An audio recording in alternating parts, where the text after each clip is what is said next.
Y claro, uno ve una obra de Arcimboldo y dice, este se estuvo copiando de Dalí.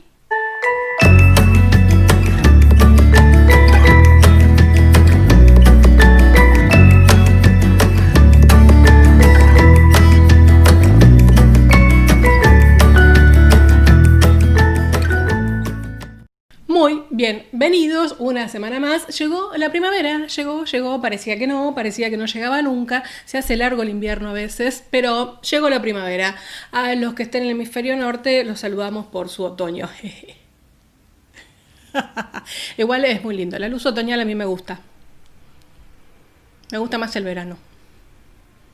Pero la primavera me cae bastante bien. Y como llegó la primavera, vamos a hablar de una obra alegórica. Ya nos pasó con el invierno, que hablamos de Henrik Haverkamp, no sé si lo recuerdan. Hoy vamos a hablar de Giuseppe Arcimboldo. Personaje extraño si los hay. Cuando dije al inicio, a la bienvenida de esto, que cualquiera pensaría que es una obra surrealista, bueno, es que... A ver, Dalí se terminó influenciando en él, pero estamos hablando de alguien que vivió como unos 400 años antes. Nos tenemos que ir en la máquina del tiempo al final del Renacimiento, es decir, al manierismo. Momento de los descubrimientos, de las rarezas, donde se empiezan a gestar de a poco los gabinetes de curiosidades. Si no vieron ese video se los voy a dejar en la caja de descripción y quizás linkeado por acá arriba. Es un momento donde, bueno, la creatividad y el registro de cosas nuevas y extrañas estaba en auge. En el medio de todo esto, en la ciudad de Milán, nace Giuseppe Arcimboldo. Su padre era pintor también, se dedicaba a pintar vitrales y él se inicia en este arte.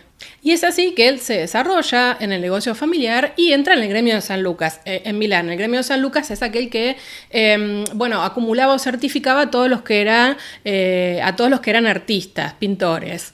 Tiene buena onda con Fernando de Bohemia, que le encarga una serie de trabajos, y cuando Fernando de Bohemia se convierte en emperador Fernando I, lo convoca a la corte de Austria y lo nombra Hofkonterfetter. Pintor de la corte. O sea, pintor retratista de la corte. Vamos a decir las cosas bien porque lo mío claramente con los idiomas viene complicado. Lo cierto es que Arcimboldo termina desarrollando prácticamente toda su carrera en la corte de Viena.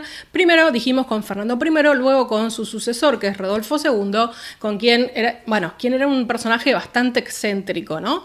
Y luego de eso también con Maximiliano II. Es decir, prácticamente toda su carrera se desarrolló allí. Lo cierto es que él en esta corte puede desplegar de alguna manera toda su creatividad sin ningún tipo de restricciones. A ver, ¿se imaginan que si uno encarga un retrato a alguien de perfil y le manda esto, hecho con instrumentos, con libros, con frutas, con verduras y demás, terminaría en la cárcel en otro lugar? Pero bueno, encuentra en este fin del Renacimiento y en esta corte tan especial un espacio donde puede desplegar y hacer lo que prácticamente le da la gana. De hecho, él no solamente se dedicó a ser pintor de la corte, sino que también estaba encargado de todo lo que era el entretenimiento en la corte de Viena. Con lo cual parecen que sus festejos eran más que esperados porque había fuegos de artificio, había carrozas, había cosas súper excéntricas que fascinaban a la gente. Y ojo, que además de organizar todas las pachangas que había en la corte y pintar, asesoró en materia de arquitectura, de ingeniería y demás a Maximiliano II. Es decir, fue casi como el Da Vinci de la corte vienesa. Pero sin ninguna duda hoy se lo reconoce y se lo recuerda por lo que fueron sus retratos de cabezas compuestas, hechas con distintos objetos para formar a las personas que estaba retratando, y dicen que se parecían muchísimo además al original. Algo bastante extraño para la época, la verdad. Y ahora, justamente en la alegoría de la primavera, nos vamos a meter con esta serie de las 4 estaciones que hizo Arcimboldo, que también fue acompañada de una que hablaba de los 4 elementos. Estas series las hizo inicialmente para Maximiliano II de Habsburgo y luego después las replicó porque fueron tremendamente exitosas. La primera serie data de entre 1562 y 63 hasta, 1573. La que se conserva más completa hoy por hoy está en el Museo del Louvre y algunas después están en el Museo de Historia del Arte de Viena y también hay una en España, en la Academia de San Fernando. Solo para dar una repasada, vamos a ver al otoño, al verano, al invierno y a la primavera. Por supuesto, nosotros nos vamos a dedicar a la primavera. Vamos a ver dos cuadros, uno que es el que se conserva en el Museo del Louvre y otro que se conserva en la Academia de Bellas Artes de San Fernando, porque en algún momento se le envió una de estas series a Felipe II. Si nos metemos con la obra del Louvre, por supuesto, al ser una alegoría de la primavera, está hecha con flores y hojas de distinto tipo.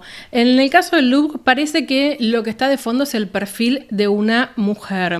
Por supuesto, cuando uno ve un cuadro con tantas flores y plantas, le encantaría tener alguna idea. Yo más que una lechuga no puedo identificar, pero soy horrible. Pero lo cierto es que, hay gente que sí se especializa en esto y va detectando las distintas plantas y flores que fueron usando los artistas en los cuadros. A ver, cuando uno ve esto piensa que, el tipo hacía lo que quería y ponía cualquier cosa. No, las teste compostes o las cabezas compuestas tenían una serie de normas. Se supone que uno tenía que llegar a reflejar el retrato o un perfil y parte de busto, digamos, un tamaño busto de una persona. Los elementos los podía combinar de cualquier manera para llegar a esa forma adecuada, pero tenían que ser alegóricos al tema. Es decir, uno no podía poner un vaso y una flor. Tenía que usar o flores o productos de la naturaleza o libros, lo que fuere, pero tenía que ser un único elemento o variantes de un único elemento. Por ejemplo, entonces, en esto de las estaciones, lo que hizo Arcimboldo fue buscar todas flores y plantas que tuvieran en su momento de esplendor durante la primavera, como para usarlas y reflejar este perfil. Lo interesante de esto es que es parte como de un ilusionismo, ¿no? Tipo del manierismo. Es decir, si uno ve el cuadro de lejos, ve un perfil de una persona, quizás un poco grotesco, monstruoso, pero no deja ser el perfil de una persona. Y si uno se acerca y cambia su punto de vista, empieza a ver cada uno de los detalles que componen esa figura.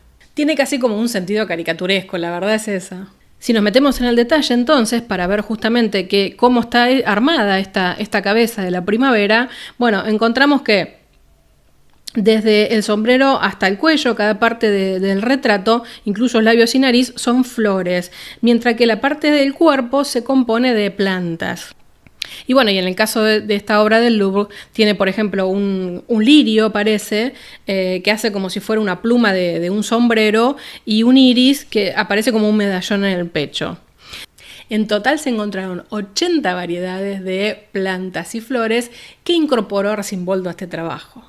Y por supuesto estamos hablando de primavera, con lo cual tenemos, una paleta de colores rica, muy variada, en tonos cálidos, pero también, tenemos esos verdes muy delicados, que son como un poquito más frescos, ¿no?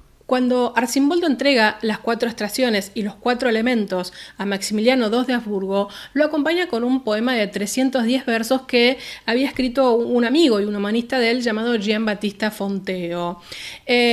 La primavera iba acompañada del elemento aire y establecían un diálogo en estos versos, que es el que vamos a leer a continuación. La primavera le dice al aire: explícame, éter, ¿por qué muestras a nuestro Señor los pájaros de buenos augurios que cobran fuerza gracias a las plantas o los colores que cobran fuerza gracias a las flores? Y el aire, en su defensa, le responde a la primavera: explícame, ¿sabe él que realzo los colores con la luz, doy vida a las plantas con el rocío e impulso a los pájaros con la brisa? Es interesante porque lo que hace Arcimboldo de esta manera es, por supuesto, reforzar el sentido alegórico de las obras que está presentando. Y también esto da cuenta de que él se esforzaba mucho en que sus obras fueran bien interpretadas. Entonces solía acompañar sus pinturas, que claro, para reconocer a alguien o ver de qué estaba hablando, por supuesto tenía su arte, solía acompañarlas de versos, de frases, para que uno tuviera una clave interpretativa. Y ahora vamos a darle una mirada, porque porque no lo hicimos, a la primavera que está en la Academia de San Fernando en España. El busto es un poquito más grande, como que cubre un poco más hasta el pecho y parte del brazo. Es muy, muy parecido en cuanto a la composición y al uso de las flores y de los colores, pero en este caso parece ser un hombre joven y no una mujer. Y ahora, como siempre, para cerrar esta idea de las obras, tenemos que pensar en qué se pudo haber inspirado Arcimboldo para hacer esto, que no deja de ser algo absolutamente casi único, diría, especial. Bueno, vemos que hay un contexto por la curiosidad, por las cosas nuevas y también por el ilusionismo, por la fantasía. Algunos creen que Arcimboldo tuvo contacto con la obra de Leonardo da Vinci en Milán y que sus obras se pudieron haber basado en las cabezas tipo grotescas que dibujaba Leonardo en sus estudios. De hecho, muchos creen que Leonardo fue el creador de la teste composte, primero por supuesto por los estudios que hacía y segundo porque en el tratado de la pintura, él en un momento explica cómo hay que hacer estas composiciones para que queden naturales. Pero bueno, otros también lo asumen como la costumbre que había en Milán, en donde los milaneses para los carnavales y las fiestas solían usar máscaras también así dibujadas, medias grotescas. Lo cierto es que las cabezas compuestas de Arcimboldo fueron un hit total. Fue un éxito en su momento y fue un artista hiper reconocido. Otros también creen que Arcimboldo tuvo contacto con las obras del Bosco y Bruegel, grandes creativos de su época. En la misma corte también viene esa. La verdad es que, como siempre, por supuesto, inspiraciones puede haber muchísimas y teorías ni hablar. Algunos estudiosos lo que dicen es que en realidad él hacía todo esto para, poner como un halo de misterio a su personalidad, a su capacidad y también a las obras que hacía para que la gente las observara mucho. Lo cierto es que Arcimboldo fue un éxito total y se pudo retirar a sus últimos años a Milán gracias a, aunque le concedieron el permiso en la corte, él quería volver y retirarse en Milán, con el compromiso de que siguiera pintando para la corte vienesa. Incluso lo nombran caballero, uno también de los primeros artistas que logra de alguna manera ascender en la escala social, que era algo que todos deseaban, ¿no? Así como lo había hecho Tiziano y después estuvo ahí remando a Rubens o Velázquez como locos, tratando de conseguir de alguna manera un ascenso jerárquico en cuanto a entrar en la aristocracia, ¿no? Arcimboldo, una vez que muere, cae prácticamente en el olvido, así como fue exitosísimo en su época y barre casi todo el siglo XVI, cayó en el olvido, se lo veía como algo grotesco, algo desagradable y no se le prestó mayor atención. Y cuando empezamos a hablar en este video, hablamos de Dalí, porque resulta que se lo rescata Arcimboldo en el siglo XX, a inicios del siglo XX. Y es justamente las movidas vanguardistas del surrealismo y del dadaísmo quienes van a inspirarse fuertemente en la obra de Arcimboldo. De hecho, tenemos que traer a cuenta esta cara paranoica de Dalí del año 1935. Y para cerrar esta entrada, tenemos que decir que Arcimboldo fue un artista muy en sintonía con su época, época de los descubrimientos. Se cree que además él pintó y ayudó a hacer registros botánicos, con lo cual por ahí, esta idea de usar plantas y flores para componer le venía más que bárbaro.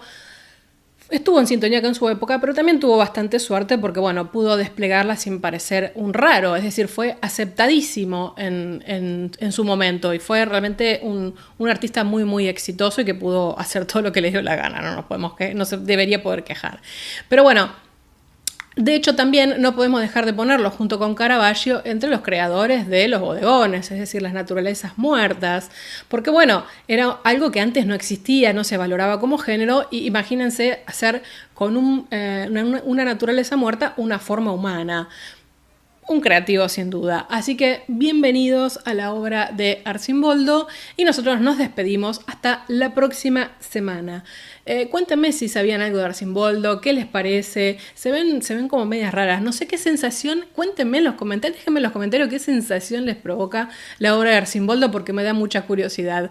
Nos vemos la próxima semana, muchas gracias a todos los que se están suscribiendo, no dejen de suscribirse y les dejo mis contactos en la caja de descripción y seguramente estuvieron dando vueltas por aquí en este video. ¡Nos vemos!